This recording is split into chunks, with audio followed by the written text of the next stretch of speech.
Welcome to the Slop Temple. We pray this video helps. In this video, I will explain how to make churros from a box.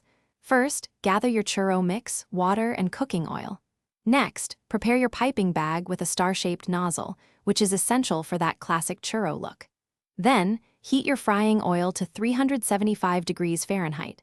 This temperature is crucial for achieving a golden brown exterior and a perfectly cooked interior.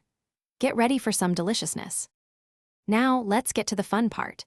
Combine your churro mix with the exact amount of water specified on the box.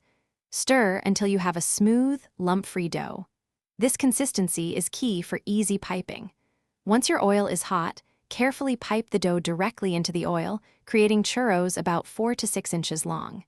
Be mindful of the hot oil and work in small batches to avoid overcrowding.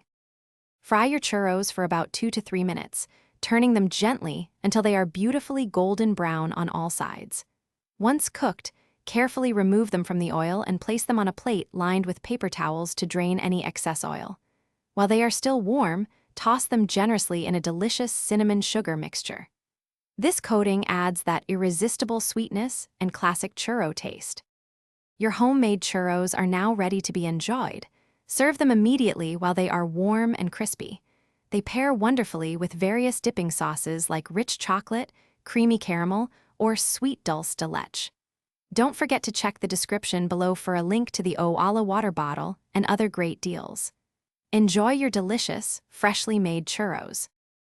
Thanks for watching. Consider subscribing if we helped you.